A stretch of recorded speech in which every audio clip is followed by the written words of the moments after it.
Hey, just finished shooting an ad with Denny Badiris here at Singo's Wholesale Meats in Newcastle. We're going to catch up with Denny in a minute and ask him what's it like being back from the UK, joining the Newcastle Knights. Well, Bedsy, you know I'm not a Knights fan, but I'm going to have to support them again. You're back. Thanks, mate. Hopefully you support your community here, like always. I've supported you over the years at the racetrack, throwing away a lot of money on you, but also winning some. So hopefully it's the same at the footy, mate. We'll lose some but win more than we lose. You were living at Window till you started following me, and now you're at Merriweather. Mate, everyone makes a jump up every now and then. And what about UK for a couple of years? That was good? Loved it. Yeah, had 3 years over there. Went probably too quick. But back here and you got a chance to finish off with my hometown club. So that was too good opportunity to pass up. So really enjoyed the pre-season. Had a really good pre-season, and we're not far off the comp now. So got the Dragons, and it's building up as a big game. You watched the club challenge last Sunday. The Leeds got over the mighty Seagulls. The mighty Seagulls. It was how good was it? Loved it. To them over there in the UK, that's a big thing. That game. It's to be called world champions, beat the Aussies, beat the Aussie champions, as they say. And Leeds have got a great culture. The club is run by a real passionate man, and it just reverberates through the place. And I was just honoured to be a Rhino for a few years there. And Dan, fitting to end your career back at Newcastle where you started, was that always in your plan, or did Matt Gidley being CEO get you back here? No, it probably wasn't. When you leave a place, you probably think that's the last time you're going to turn up there. And those colours, I was obviously pretty emotional when I did finish up there at Newcastle, and that was it. I was thinking, but through having Matt there, the communication lines, and Wayne coming, and a whole new setup there at the Knights, I've got a chance to come back and to run out on that ground we've got over there, and in front of these passionate supporters. So I'm very honoured and privileged to be here. You mentioned the pre-season's gone well, and tell me about Bennett. You haven't been under Bennett before. What about Bennett? I've toured with him a couple of times over to England, and great research, Robbo.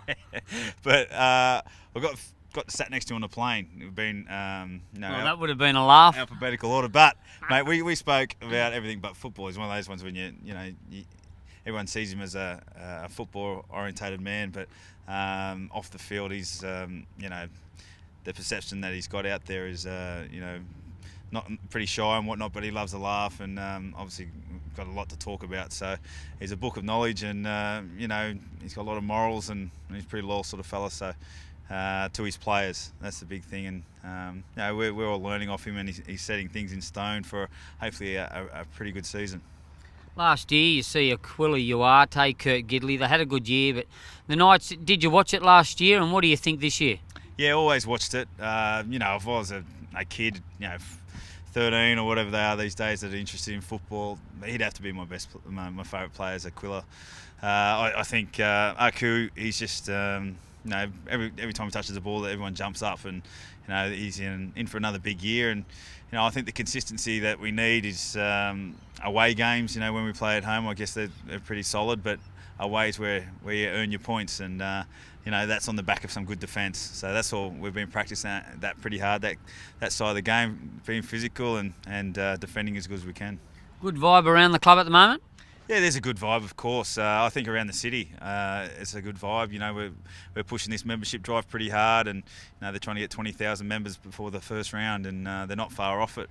So that's pretty handy to know. Every game you're going to have that many people turning up, and obviously with Wayne on board, and with the Tinkler Sports Group, what that's doing, and the resources of the place. I think everyone can work out that the Knights are trying to do the best for the community, and that's what it's all about. And Dan, some of the players they've bought this year, who do you rate? They've bought some very handy players. You got Adam Cuthbertson will bring a lot of another dimension to the forward pack. Ex-Manly player. A local fella in Aberdeen, up at Aberdeen, and that's Alex McKinnon. Keep an eye out for him. He's going to have a big season. He's a young kid. And then Darius Boyd. Obviously, Darius goes without saying, one of the highest profile players that we've bought. But I'm just giving you a couple of names probably that you never heard of for a while. But and then there's obviously you heard of Cuthbert on that, but on the young kids, you look for Alex, and then a bloke called Corbin Sims.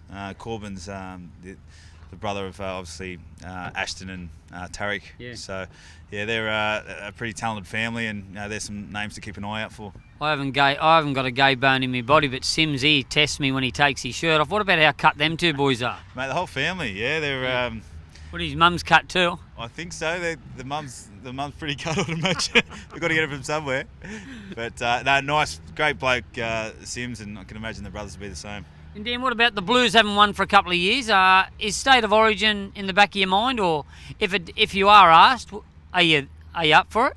Well, I guess a lot of players, a couple of players have to fall over for me to get a start. I'm a passionate New South Welshman.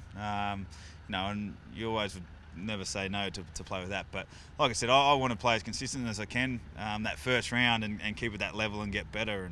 And like I said, if there's an injury or something, and I'll get called on, then so be it. But I'm not holding my breath, and I just want New South Wales to win, mate, like everyone else in this state, because it's been a hard couple of years.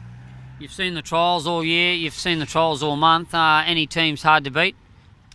Think how you answer this, Dan. Yeah, well, trials are hard to get a read on, but I think the best thing about this competition, and I think there's everyone can win this competition, and that's why no one's ever won a back-to-back title here in the NRL. So that's a big thing they can market this game on, and we're as good as any team, and you talk to any fan, you talk to yourself, you're going to say Manly. So that's why everyone's so the season's got so much interest, because they think any team can win.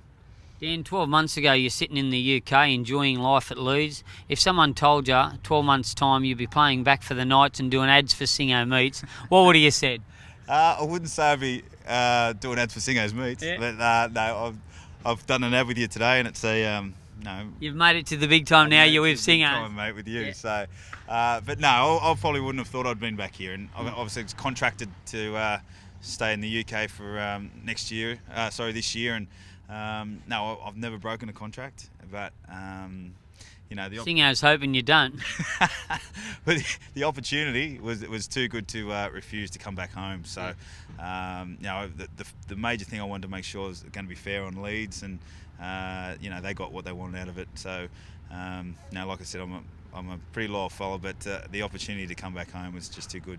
Well, Dan, I'm not pissing in your pocket. The town's excited you're back, mate, and Wayne Bennett's here, and I reckon you're going to have a great year, and I'll support the Knights again because you're back, mate, and it's been great catching up with you, Dan. Thanks, Singo. Sorry. Robbo. Thanks, mate. See you, Robbo. Yeah, he's good.